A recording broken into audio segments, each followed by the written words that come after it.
Jake Morrison wiped the sweat from his brow as he finished repairing the fence post on the far side of his ranch. The Wyoming sun beat down mercilessly, but he preferred the heat to the cold silence of his empty house. For 12 years, he had lived alone on the 2,000-acre spread, tending to his cattle and horses with only his border collie, Rex, for company. The nearest neighbor lived 15 miles away, and Jake liked it that way. After what happened in Denver all those years ago, he had sworn off human contact as much as possible. The ranch provided everything he needed: peace, solitude, and honest work that tired his body enough to quiet his restless mind at night. As he loaded his tools into the back of his dusty pickup truck, Rex suddenly perked up his ears and growled low in his throat. Jake followed the dog's gaze toward the main road that cut through his property. A cloud of dust rose in the distance, growing larger as whatever vehicle was approaching got closer. "Easy, boy," Jake muttered, patting Rex's head. "Probably just someone lost."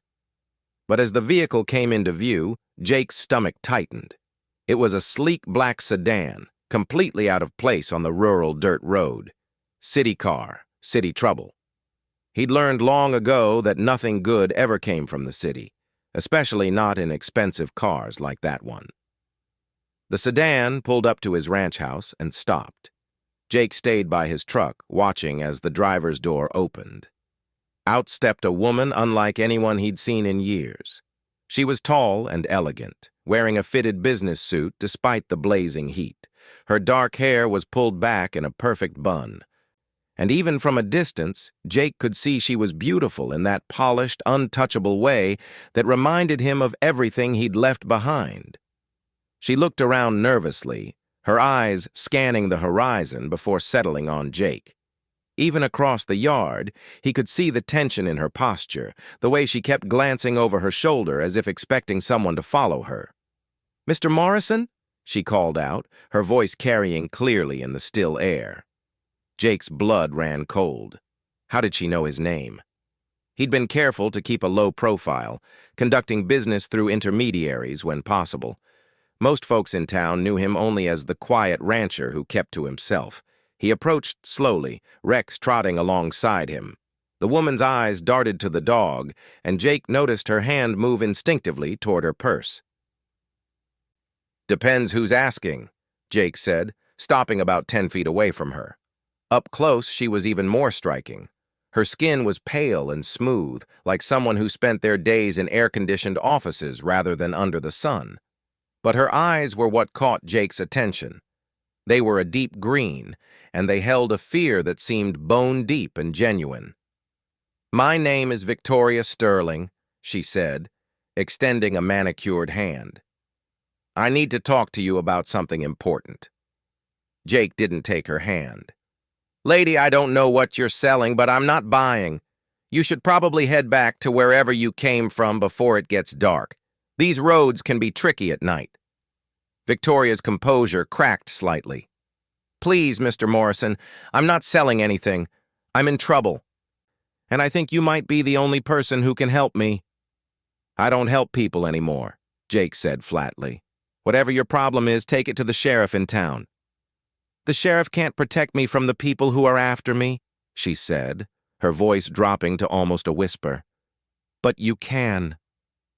Jake felt a familiar anger rising in his chest. "You don't know anything about me, lady. You should leave. Now." But Victoria stepped closer, and Jake could see tears forming in her eyes. "I know you used to be a federal agent. I know you worked organized crime cases in Denver, and I know you're the only person within 500 miles who has the skills to keep me alive." The words hit Jake like a punch to the gut. Nobody was supposed to know about his past. He'd spent years building a new identity, becoming just another rancher in the middle of nowhere. His hand moved instinctively to the gun on his hip. "Who told you that?" he demanded. "A friend," Victoria said quickly. "Someone who knew your reputation. Please, Mr. Morrison. I wouldn't have come here if I had any other choice." Jake studied her face, looking for signs of deception. He'd learned to read people during his years as an agent, and while Victoria was clearly terrified, she didn't seem to be lying. "What kind of trouble?" he asked reluctantly. Victoria glanced around again, her paranoia evident. "The kind that gets people killed. I witnessed something I wasn't supposed to see, and now some very dangerous people want me dead." "Then why aren't you in witness protection?" "Because the people after me have connections everywhere. Law enforcement, government agencies, even the federal marshals. I can't trust anyone in an official capacity." Jake shook his head. "I'm retired. I don't do that work anymore." "I'm not asking you to investigate or arrest anyone," Victoria said desperately. "I just need somewhere safe to stay for a few days while I figure out my next move. Somewhere they'll never think to look." "No," Jake said firmly. "Find a hotel." "They've already found me at 3 different hotels across 2 states. I've been running for 6 days, sleeping in my car, staying on back roads. But they always seem to find me." Jake noticed the exhaustion in her voice, the dark circles under her eyes that even expertly applied makeup couldn't quite hide. Despite himself, he felt a flicker of sympathy. "Please," Victoria continued, "I'll pay you. I have money." "It's not about money," Jake said. "It's about the fact that whoever's chasing you will eventually track you here, and then they'll be my problem too." "I was careful. I took a dozen different routes, switched cars twice. Nobody followed me." Jake laughed harshly. "That's what they all think. You have no idea what you're dealing with, do you?" Victoria's composure finally broke completely. Tears spilled down her cheeks, and her whole body began to shake. "I watched them murder my business partner in cold blood. They shot him in the head right in front of me, and then they smiled about it. I barely got away, and I've been running ever since. I haven't eaten a real meal or slept in a bed in almost a week. I'm terrified, and I don't know what else to do." Jake felt his resolve wavering. He'd always been a sucker for people in genuine distress, even after everything that had happened. It was one of the reasons he'd had to leave law enforcement. He cared too much, got too involved. "What exactly did you witness?" he asked. Victoria wiped her eyes with the back of her hand, smearing her makeup. "I ran a consulting firm in Chicago. We specialized in helping companies navigate federal regulations. About a month ago, we took on a new client, a pharmaceutical company called Nexus Industries. They said they needed help with some FDA compliance issues." She paused, looking around nervously before continuing. "My partner David was handling most of the paperwork. Last week he called me in a panic, said he'd discovered something terrible. He'd found evidence that Nexus was falsifying clinical trial data for a new drug that was about to go to market. People were dying in the trials, but they were covering it up." Jake frowned. "So you went to the authorities?" "David wanted to, but I convinced him to confront the client first. I thought maybe there had been a mistake, or that we could convince them to do the right thing." Victoria's voice broke. "It was the worst decision I ever made." "What happened?" "We met with the CEO and his security chief at their office downtown. David presented the evidence, thinking they'd be grateful we'd caught the problem before it became public. Instead, the security chief pulled out a gun and shot David right there in the conference room. No warning, no discussion, just bang, and he was dead." Jake felt a chill run down his spine despite the heat. "How did you get away?"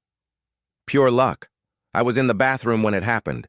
I heard the gunshot and looked through the crack in the door. I saw David's body on the floor and the CEO calmly making phone calls while the security chief cleaned up the blood.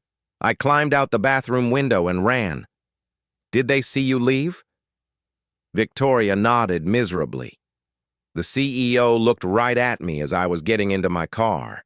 He even smiled and waved, like he was letting me know that he knew I'd seen everything." Jake understood now why she was so scared. Professional killers who let witnesses escape weren't being careless. They were sending a message. They wanted her to run, to be afraid. It made the eventual kill more satisfying for them.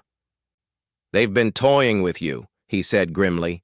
"If they really wanted you dead, you'd be dead already. What do you mean? It means they're enjoying the chase. You're not just a witness to be eliminated. You're entertainment.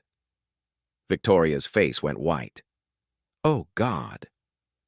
Jake looked at this terrified woman standing in his yard, and despite every instinct telling him to send her away, he found himself thinking about David, a man he'd never met who'd been murdered for trying to do the right thing. "How did you find me?" he asked. David had a contact in the federal system, a retired agent who sometimes helped us with background checks. Before he died, David gave me a list of people we might be able to trust if something went wrong. Your name was at the top. Jake cursed under his breath. Frank Delacroix. He should have known the old coot couldn't keep his mouth shut, even after retirement. The sun was getting low on the horizon, painting the sky in shades of orange and red. In a few hours, it would be completely dark, and if Victoria was right about being followed, the darkness would only make things more dangerous for both of them. "You can't stay in the house," Jake said finally. Victoria's eyes widened with hope. "But I can stay? One night, maybe two, depending on what I find out. But not in the house. Too exposed. There's an old line shack about a mile up in the hills. It's got 4 walls and a roof, but that's about it." "I'll take anything," Victoria said gratefully. Jake looked at her expensive suit and high heels. "You're not exactly dressed for roughing it." "I have some clothes in my car, nothing fancy, but more practical than this." "Good. Go get changed while I think about this." Jake turned to walk away, then stopped. "And lady, if this is some kind of con, if you're not who you say you are, you'll wish those killers had found you first." Victoria met his eyes steadily. "I understand." As she walked back to her car to retrieve her bag, Jake found himself studying the way she moved. There was something about her that didn't quite fit the helpless victim role she was playing. Her fear seemed genuine, but underneath it, he sensed a core of steel that suggested she was tougher than she appeared. Rex whined softly at his side, and Jake looked down at his dog. "I know, boy. This is a bad idea, but sometimes bad ideas are the only ones we've got." 20 minutes later, Victoria emerged from behind her car wearing jeans, hiking boots, and a simple cotton shirt. With her hair down and her makeup washed away, she looked younger and more vulnerable, but also more real somehow. "Better?" she asked. Jake nodded. "We'll take my truck up to the line shack. You can follow the trail back down in the morning if you decide to leave." "What if I decide to stay?" "Then we'll cross that bridge when we come to it." They loaded Victoria's few belongings into the back of Jake's pickup, and she climbed into the passenger seat. Rex jumped in behind them, keeping a watchful eye on their visitor. The drive up to the line shack was quiet, the only sounds the rumble of the engine and the crunch of gravel under the tires. Jake found himself stealing glances at Victoria, trying to figure out what it was about her that bothered him. She was beautiful, certainly. But he'd learned long ago not to trust beautiful women who showed up out of nowhere with desperate stories. "How long since you've been back to Chicago?" he asked. "I haven't. I've been driving south and west ever since I left. I was hoping to make it to California, maybe disappear across the border into Mexico." "Running to Mexico is amateur hour. If these people are as connected as you say, they'll find you there in a week." "Then what do you suggest?" Jake didn't answer immediately. The truth was, if Victoria's story was accurate, her options were limited. Going to the authorities was out if the killers really did have connections throughout the system. Running would only buy her time, not safety. And fighting back against a pharmaceutical company with unlimited resources and no conscience was a losing proposition for a civilian. They reached the line shack just as the last light was fading from the sky. It was a simple wooden structure, built decades ago to shelter ranch hands during cattle drives. Jake had kept it maintained over the years, more out of habit than necessity. "It's not much," he said as he unlocked the door. Victoria looked around the single room, taking in the basic furnishings: a cot, a small table, a wood-burning stove, and little else. "It's perfect," she said, and Jake could hear the relief in her voice. He helped her bring in her things, then showed her where the well was and how to light the oil lamp. "I'll bring you some food and water in the morning. There's firewood stacked outside if you get cold." "Mr. Morrison," Victoria said as he turned to leave. "Thank you. I know this isn't easy for you." Jake paused in the doorway. "You don't know anything about what's easy for me. Just remember, 1 night, maybe 2. After that, you're on your own." But even as he said the words, Jake had a sinking feeling that Victoria Sterling was going to be his problem for a lot longer than 2 nights. And despite his better judgment, he wasn't entirely sure that was a bad thing. As he drove back down to the main house, Jake's mind was already working through the implications of harboring a fugitive witness. If Victoria's story was true, helping her was the right thing to do. But Jake had learned the hard way that doing the right thing and surviving often didn't go hand in hand. He parked the truck and walked into his house, Rex at his heels. The silence that usually comforted him now seemed oppressive. For the first time in years, Jake Morrison wasn't alone on his ranch. And he couldn't decide if that made him feel safer or more vulnerable. Outside, the Wyoming night settled over the land like a blanket, dark and vast and full of unseen dangers. Somewhere up in the hills, a city woman was trying to sleep in a rough line shack, trusting a stranger to keep her alive. And despite every rational thought telling him to send her away at first light, Jake found himself checking the locks on his doors and windows, preparing for the possibility that Victoria Sterling's killers might already be closer than either of them knew. Jake woke before dawn, as he had every day for the past 12 years. But this morning was different. Instead of the familiar routine of feeding livestock and checking fences, his first thought was of the woman sleeping in his line shack. He'd spent most of the night tossing and turning, his trained instincts warring with his desire to help someone in genuine need.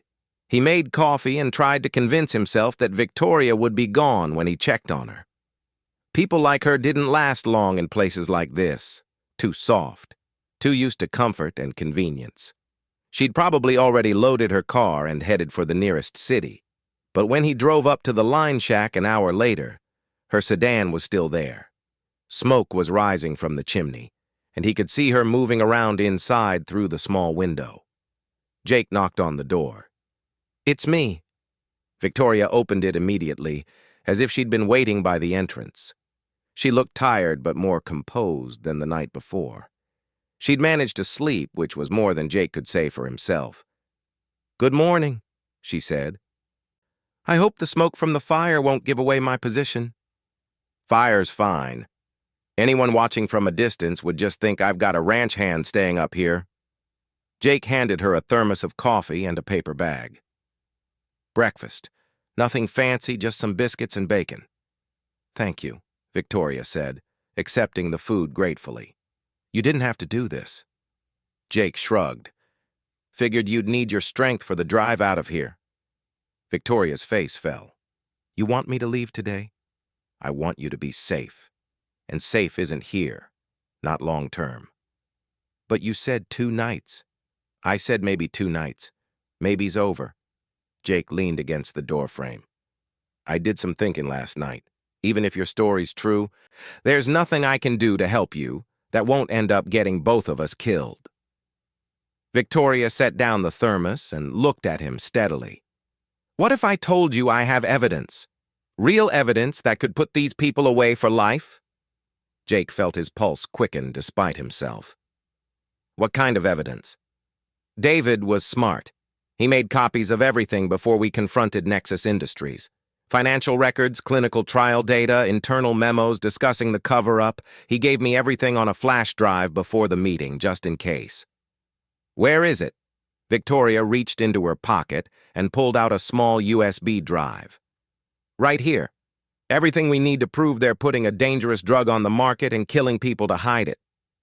Jake stared at the tiny device.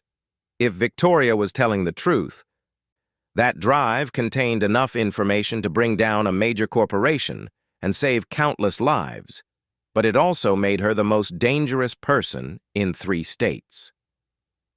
"You've been carrying that around this whole time?" he asked. "I couldn't risk leaving it anywhere. It's the only thing keeping me alive." "No, it's the only thing that's going to get you killed. You think those people are chasing you just because you witnessed a murder? They want that drive, and they'll do whatever it takes to get it." Victoria's jaw set stubbornly. "Then help me get it to someone who can use it properly. Someone in law enforcement you trust." "I don't trust anyone in law enforcement. Not anymore." "Why not?" Jake turned away from her, staring out at the rolling hills that had become his sanctuary. "Because the last time I trusted the system, good people died and bad people walked free.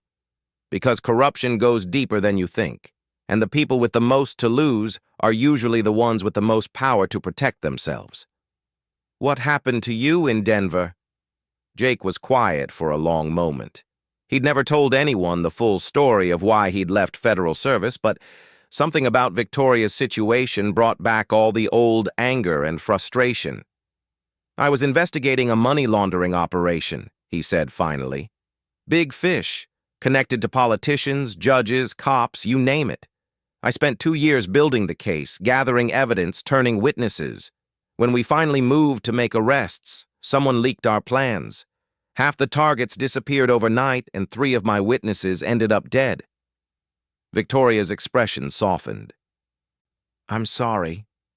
Turns out my own partner was feeding information to the targets. He'd been on their payroll for years. When I confronted him, he tried to kill me. I had to shoot him in self-defense, but by then the whole operation was blown. The prosecutor said we didn't have enough evidence without the witnesses, so everyone walked." "That's why you came here." Jake nodded. "Figured if I couldn't trust the system, at least I could trust myself. Out here, the only lives I was responsible for were my own and my livestock's. But now I've changed that." "Yeah, you have." Victoria stepped closer to him. "I'm not asking you to trust the system. I'm asking you to trust me. Help me figure out how to use this evidence properly. If we can expose what Nexus Industries is doing, maybe we can save lives." Jake studied her face. In the morning light, he could see the determination in her eyes, but also something else. A vulnerability that she was trying hard to hide. "Even if we could find someone trustworthy to give that drive to, it would take months to build a case. You think you can stay hidden that long?" "Not on my own," Victoria admitted. "But maybe with your help. I'm not a bodyguard." "No, but you know how to stay off the grid. You know how these people think, how they operate. David's contact said you were one of the best agents the Bureau ever had." Jake laughed bitterly. "The best agents don't end up hiding on ranches in the middle of nowhere. Maybe they do if they're smart enough to know when to walk away from a corrupt system." Before Jake could respond, Rex suddenly lifted his head and growled. Both humans froze, listening intently. In the distance, they could hear the faint sound of an engine approaching. "Stay here," Jake ordered, pulling out his sidearm. He moved to the window and peered out carefully. A white SUV was winding its way up the trail toward the line shack, moving slowly as if the driver wasn't sure of the route. "Friends of yours?" Victoria whispered. "I don't have friends who drive rental cars." Jake could see the distinctive plates and stickers that marked the vehicle as a rental from the airport in Denver. Victoria's face went pale. "They found me? Maybe. Or maybe it's just lost tourists." But even as he said it, Jake didn't believe it. The SUV was moving with too much purpose, and the timing was too coincidental. "What do we do?" Jake's mind raced through their options. The line shack had only 1 door and 2 windows, making it a potential trap. But running would mean abandoning their only shelter and protection. "How many bullets do you have?" Victoria asked suddenly. Jake looked at her in surprise. You know about guns? My father was a cop. He taught me to shoot when I was 12. I'm not helpless, Mr. Morrison. Jake, he said automatically. If we're going to die together, you might as well use my first name. Victoria managed a weak smile. Victoria, and I'd prefer not to die at all, if it's all the same to you. The SUV was getting closer. Jake could see 2 figures in the front seats and possibly more in the back. The windows were tinted, making it impossible to get a clear count of how many they were facing. There's a rifle behind the door, Jake told Victoria. .30-06 with a full magazine. You remember how to use one? Point and shoot. Try not to hit the good guys. In this case, we're the only good guys. Jake positioned himself at one window while Victoria took the other, rifle in hand. Rex crouched between them, every muscle tensed and ready. The SUV stopped about 50 yards from the line shack. For several long minutes, nothing happened. Then the doors opened and 4 men got out. They were dressed in dark clothing and moved with the coordinated efficiency of professionals. Definitely not tourists, Jake muttered. One of the men called out, Miss Sterling, we know you're in there. We just want to talk. Like they talked to David, Victoria whispered. Miss Sterling, you have something that belongs to our employer. If you return it, we can work out an arrangement that benefits everyone. Jake noticed that none of the men had drawn weapons yet, but he could see the bulges of shoulder holsters under their jackets. They were trying to appear non-threatening, which somehow made them more dangerous. What do you think they'll do? Victoria asked. They'll try to get you to come out voluntarily first. When that doesn't work, they'll try to flush us out with gas or fire. If that doesn't work, they'll storm the place. How long do we have? Not long. They'll want to finish this quickly and get out before anyone else shows up. The leader of the group tried again. Ms. Sterling, we know you witnessed an unfortunate incident in Chicago, but that was simply business. No one wants to hurt you. We just need that USB drive, and then you can walk away from all of this. Victoria looked at Jake. Should I answer them? No. Let them wonder if you're even here. But their silence seemed to make the men more impatient. The leader gestured to his companions, and they began to spread out, surrounding the line shack. This is bad, Jake said. They're getting into position for an assault. Can we hold them off? Jake assessed their situation grimly. 4 armed professionals against 2 civilians in a wooden building with limited ammunition and no backup. The math wasn't encouraging. Not indefinitely, but maybe long enough. Long enough for what? For you to get away. There's a back window in the storage room. You can slip out while I keep them busy. Victoria shook her head firmly. I'm not leaving you here alone. This isn't a democracy. You've got the evidence they want. If you die here, David's death means nothing. If you die here, I'll never make it off this mountain alive. We stick together. Before Jake could argue further, one of the men outside shouted a warning. You have 30 seconds to come out with your hands up or we're coming in after you. Jake checked his ammunition, 1 full magazine in his pistol, plus 2 spares. Victoria had the rifle with its internal magazine, plus a box of cartridges he kept in the shack. Maybe 60 rounds total against 4 men who probably had automatic weapons and body armor. When this starts, aim for center mass, he told Victoria. Don't try to be fancy. Just point and shoot until they stop moving. Victoria nodded, her face pale but determined. Jake was impressed by her composure under pressure. Most civilians would be panicking by now. The 30 seconds felt like 30 hours. Then, without warning, the shooting began. The first shots shattered the front window, sending glass flying across the small room. Jake and Victoria ducked low as bullets chewed into the wooden walls around them. Stay down, Jake shouted over the noise. He rose quickly and fired 3 shots through the broken window, aiming at muzzle flashes. One of the attackers cried out, and Jake thought he might have scored a hit. Victoria was firing the rifle through the side window, working the bolt action smoothly between shots. She was better than Jake had expected, calm accurate and efficient. But their ammunition wouldn't last forever, and the attackers had the advantage of numbers and firepower. Worse, Jake could smell smoke. They were trying to burn them out. "Fire!" he yelled to Victoria. She looked toward the back of the shack and saw smoke beginning to seep through the walls. "They're burning us out!" "That's the idea. We need to move now!" Jake grabbed their essential supplies while Victoria covered him. Then they retreated toward the back of the building where a small window offered their only escape route. "You first," Jake said. "Together," Victoria insisted. They were both covered in soot and dust, coughing from the smoke that was rapidly filling the small space. The heat was becoming intense, and Jake knew they had only minutes before the whole structure would be engulfed. Victoria squeezed through the window first, then helped pull Jake through after her. They found themselves on the back side of the line shack, temporarily hidden from their attackers by the burning building. "The horses!" Jake said, pointing toward a small corral where he kept 2 riding horses for checking the high pastures. They ran toward the corral, staying low and using the smoke as cover.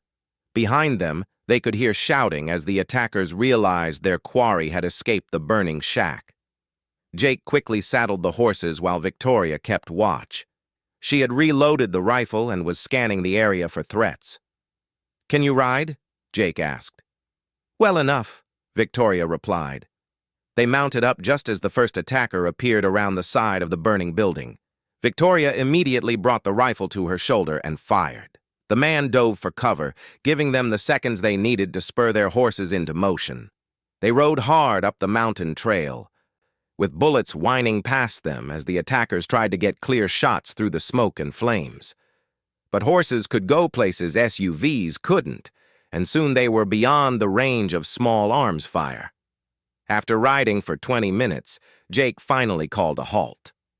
They were high in the mountains now, in country so rough that even experienced trackers would have difficulty following them. "Are you hurt?" he asked Victoria. She shook her head, though he could see she was shaken. "I think I hit one of them." "Good. Maybe that'll make them think twice about following us." Victoria looked back toward the burning line shack, now just a column of smoke in the distance. "I'm sorry about your building." Jake shrugged. "Buildings can be replaced. Lives can't." They rode in silence for another hour, following game trails and rocky paths that left minimal tracks. Jake was leading them toward an old mining camp he knew about, abandoned for decades but still intact enough to provide shelter. "How did they find me so fast?" Victoria finally asked. "Same way they found you at those hotels. They're tracking you somehow." Victoria looked puzzled. "But I ditched my phone, paid cash for everything. I was careful." Jake studied her thoughtfully. "What about your car?" "What about it?"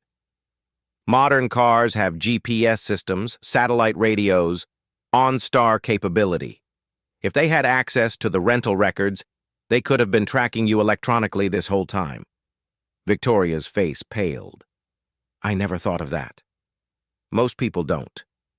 We'll need to ditch the car and find another way to travel." They reached the mining camp as the sun was reaching its zenith. It was a collection of weathered wooden buildings nestled in a small valley, hidden from casual observation by surrounding peaks. "How do you know about this place?" Victoria asked as they unsaddled their horses. "Used to come up here sometimes when I first moved to the ranch. Needed somewhere to think without any reminders of civilization." They took shelter in what had once been the mine foreman's office. It still had most of its roof and walls, and someone had left an old wood stove that still worked. As Jake got a fire started, Victoria examined the USB drive, making sure it hadn't been damaged during their escape. "It's okay," she said with relief. "Good. Because that little piece of plastic just cost me a line shack and probably my entire ranch." Victoria looked stricken. "What do you mean?" "They'll be back with more men and better equipment. My ranch isn't safe anymore. Neither is anywhere else they might expect us to go. So what do we do now?" Jake stared into the fire, thinking about the attack they'd just survived and the men who'd carried it out. Professional killers with resources and connections, hunting a woman whose only crime was witnessing the truth. "Now we stop running," he said finally. "What?" "You can't stay hidden forever, and I can't keep playing defense. If we want to survive this, we need to go on the offense." Victoria looked skeptical. "2 people against an entire corporation?" Jake smiled grimly. "I've seen worse odds. Besides, we have something they want, and now they've made it personal." "How is it personal?"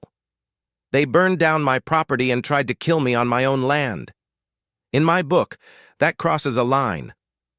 Victoria studied his face in the firelight. "You're not really a reclusive rancher, are you?" "I am now. But maybe it's time I remembered what I used to be." For the first time since this whole ordeal began, Victoria smiled. "And what was that?" "The kind of federal agent who never let the bad guys walk away." Outside the old mining camp, night was falling over the Wyoming mountains. Somewhere below, armed men were probably searching for their trail, while corporate executives in Chicago were making plans to eliminate 2 people who threatened their profits. But Jake Morrison was no longer the defeated, burned-out agent who had retreated to a ranch to hide from the world. The attack on his property had awakened something that had been sleeping for 12 years, a sense of purpose, of justice, and of righteous anger at those who preyed on the innocent. Victoria Sterling had come to his ranch looking for protection. What she was about to discover was that she had found something much more dangerous, a man with nothing left to lose and the skills to make very powerful people pay for their crimes. The next morning, Jake woke to find Victoria already up and studying papers she'd pulled from her bag. She'd spread documents across the rough wooden table in the mining camp's main building, creating a makeshift command center. "I've been thinking about what you said," she told him as he approached with coffee. "About going on the offensive. I think I know how we can do it." Jake looked at the papers spread before her. "What are these?" "Copies of some of the documents David made. Not everything. The full database is on the flash drive, but enough to understand what we're dealing with." Victoria pointed to a financial statement. "Nexus Industries isn't just covering up deaths from their new drug. They're about to get FDA approval to start mass production. We're talking about a medication that could be prescribed to millions of people." Jake studied the documents. Even with his limited medical knowledge, he could see the pattern Victoria was pointing out. "How many people are we talking about?" "Based on the projected market, potentially hundreds of thousands could die or suffer severe complications before the truth comes out. And by then, Nexus will have made billions in profit. So we stop them. How? We can't go to the FBI or the FDA. They probably have contacts there. Local police won't have jurisdiction. And if we try to go public with this, they'll discredit us or make us disappear before anyone believes our story." Jake had been thinking about this problem all night. "There might be another way. Someone I know who's completely outside the system, but has the connections to make this public." "Who?" "A journalist named Sarah Chen. She works for the Washington Herald, specializes in investigative pieces about corporate corruption. I helped her with a story about 5 years ago, before I moved to the ranch. She's clean, fearless, and she has a reputation for protecting her sources." Victoria's eyes brightened. "You think she'd be interested in this? If what you've shown me is real, this would be the story of her career. But we need to get to her safely, and we need to make sure she has everything she needs to verify the information independently." Victoria nodded. "The flash drive has all the verification she'd need: financial records, internal emails, the falsified clinical trial data, everything. Then we need to get to Washington. That's 1,500 miles from here, and they'll be watching airports, train stations, bus terminals. They probably have our pictures by now." Jake smiled. "Then it's a good thing I know some back roads." They spent the morning planning their route and preparing for the journey. Jake knew the mountain roads well enough to avoid major highways for the first few hundred miles. After that, they'd have to improvise. but their planning was interrupted by the sound of helicopters approaching from the south. "They're not giving up," Victoria said, peering through a crack in the wall. Jake counted 3 aircraft circling in the distance. "Search pattern. They're being systematic now." "How long before they find us?" "Not long. These old mines were marked on geological surveys. If they're being thorough, they'll check every structure in a 50-mile radius." They quickly gathered their belongings and saddled the horses. The mining camp had served its purpose, but it was no longer safe. "Where to now?" Victoria asked. "There's an old smuggler's trail that runs along the Continental Divide. It'll take us to the other side of the mountain range, where we can pick up transportation." They rode hard for 2 hours, following a barely visible trail that switchbacked up toward the highest peaks. The terrain was so rough that helicopters couldn't land nearby, and the rocky ground left few tracks to follow. As they climbed, Jake found himself studying Victoria with new respect. She was handling the physical demands of mountain riding better than he'd expected, and her nerve under pressure had proven solid. Whatever her background as a consultant, she was tougher than she looked. "You never told me," he said during a brief rest. "How did you and David meet?" Victoria was quiet for a moment, her expression sad. "College. We were both business majors at Northwestern. He was the smartest person I knew, brilliant with numbers but also deeply ethical. When we started our consulting firm, he insisted we only take on clients who were doing legitimate business." "Sounds like a good partner." "He was, and a good friend. He deserved better than to die because he tried to do the right thing." Jake heard the pain in her voice and recognized the guilt that came with survivor's remorse. "His death wasn't your fault." "I know that intellectually, but I keep thinking about what would have happened if I'd listened to him, if we'd gone to the authorities first instead of confronting Nexus directly. You'd probably both be dead, and the evidence would have disappeared. At least this way, David's death can mean something." They reached the crest of the mountain by late afternoon. From their vantage point, Jake could see the valley on the far side, where a small highway wound through the foothills. "There," he said, pointing. "That road will take us to a truck stop where we can catch a ride east." But as they began their descent, Victoria suddenly grabbed his arm. "Jake, look!" She was pointing back the way they'd come, where a column of smoke was rising in the distance. "Your ranch," she said softly. Jake felt a surge of anger as he realized what the smoke meant.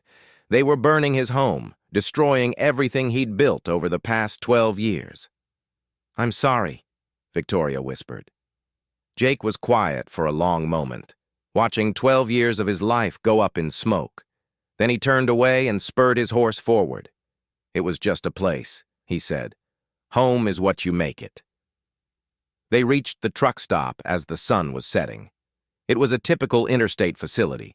Gas pumps, a restaurant, a convenience store, and a parking area full of long-haul trucks. Jake approached a trucker who was doing a pre-trip inspection on his rig. After a brief conversation and a $100 bill, they had a ride to Denver. "From there, we can catch a plane to D.C., Jake told Victoria as they climbed into the sleeper cab. "Won't they be watching the airports?" "Probably, but I've got some old contacts who can help us with new identities, at least good enough to get us on a plane." The truck ride to Denver took 8 hours. Victoria slept fitfully in the narrow bunk while Jake kept watch. Every set of headlights in the mirrors made him tense, but their trucker friend maintained a steady pace and asked no questions about his unusual passengers. In Denver, Jake called in a favor from an old friend who specialized in document forgery. Within 2 hours, they had new driver's licenses and credit cards under false names.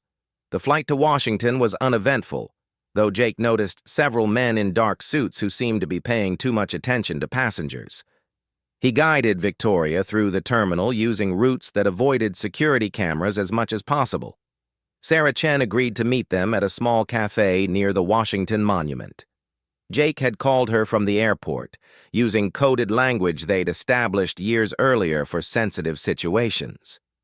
She was waiting at a corner table when they arrived, a small, intense woman in her 40s with sharp eyes and graying hair. "Jake Morrison," she said as he sat down. "I heard you'd disappeared into the wilderness somewhere." "Sarah Chen, still making powerful people nervous, I see." She smiled. "It's what I do best." "So what's this about?" "Your message was intriguingly vague." Jake gestured to Victoria. "Sarah, meet Victoria Sterling. She has a story that's going to make your career." For the next hour, Victoria laid out everything. David's murder, the falsified clinical trial data, the cover-up at Nexus Industries, and the corporate assassins who'd been hunting her across 3 states. Sarah listened without interruption, taking notes and asking sharp, probing questions. When Victoria finished, she was quiet for several minutes. "Do you have proof?" Sarah finally asked. Victoria handed her the flash drive. "Everything's on there. Financial records, internal communications, the real clinical trial data showing the deaths they covered up." Sarah plugged the drive into her laptop and spent 20 minutes reviewing the files. Her expression grew more serious with each document she opened. "This is incredible," she said finally. "If this information is accurate, we're talking about one of the biggest pharmaceutical scandals in history." "It's accurate," Victoria said. "David was meticulous about documentation. I'll need to verify everything independently, of course, but if even half of this checks out, Nexus Industries is finished." Sarah looked at Jake. "What do you need from me?" "Protection for Victoria while you write the story. Once this goes public, she should be safe. They can't kill a witness who's already told her story to the world." "I can arrange for her to stay at a safe house I use for sources. Federal marshals completely off the books." Victoria shook her head. "I want to help write the story. David was my partner. I owe him that much." "It could be dangerous," Sarah warned. "Everything's been dangerous since this started. At least this way, I'm doing something useful."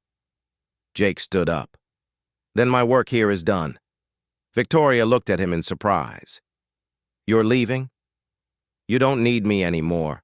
Sarah will keep you safe and the story will protect you better than any bodyguard could." "But what about you? They burned down your ranch. Don't you want to see them pay for what they did?" Jake smiled grimly. "Oh, they'll pay. But not through the courts." Before Victoria could ask what he meant, Jake was walking away, disappearing into the crowds of downtown Washington. 2 weeks later, Sarah Chen's investigation into Nexus Industries broke on the front page of the Washington Herald. The story detailed everything: the falsified clinical trials, the covered-up deaths, the murdered whistleblower, and the corporate assassination team sent to eliminate witnesses. The public reaction was explosive. Nexus Industries' stock price collapsed overnight. Federal investigators raided their offices. The CEO and several executives were arrested on charges ranging from securities fraud to conspiracy to commit murder. But the most satisfying development, from Victoria's perspective, was what happened to the men who had hunted her. They were found in a Chicago warehouse, bound and gagged, surrounded by evidence of their crimes. An anonymous tip led police to the location, along with detailed records of their activities and the names of their employers. The tip came with a note: "Justice served. A concerned citizen." Victoria recognized the handwriting. She never saw Jake Morrison again, though sometimes she would get postcards from remote locations around the world. They never contained messages, just pictures of beautiful, isolated places where a man could start over if he needed to. 6 months after the Nexus scandal broke, Victoria started a new consulting firm specializing in whistleblower protection. She kept David's picture on her desk and a copy of Sarah's Pulitzer Prize-winning article on her wall. Sometimes, on quiet evenings, she would think about the reclusive rancher who had saved her life and changed everything. She wondered if he'd found a new place to call home, a new ranch where he could tend his cattle and horses in peace. She hoped so. After everything they'd been through together, Jake Morrison deserved his quiet life in whatever corner of the world he'd chosen. But she also suspected that if another desperate person showed up at his door with a story of injustice and corporate corruption, Jake would find it very difficult to turn them away, because some people, no matter how far they run or how deeply they bury their past, can never quite escape their nature. And Jake Morrison's nature was to stand up for those who couldn't stand up for themselves, no matter what the cost. As for the pharmaceutical industry, the Nexus scandal led to sweeping reforms in clinical trial oversight and whistleblower protection. Victoria's testimony before Congress helped pass new legislation requiring independent verification of all clinical data before FDA approval. It was the kind of change that David would have been proud of, the kind that saved lives and made the world a little bit safer for ordinary people trying to do the right thing. And sometimes that's the best justice anyone can hope for.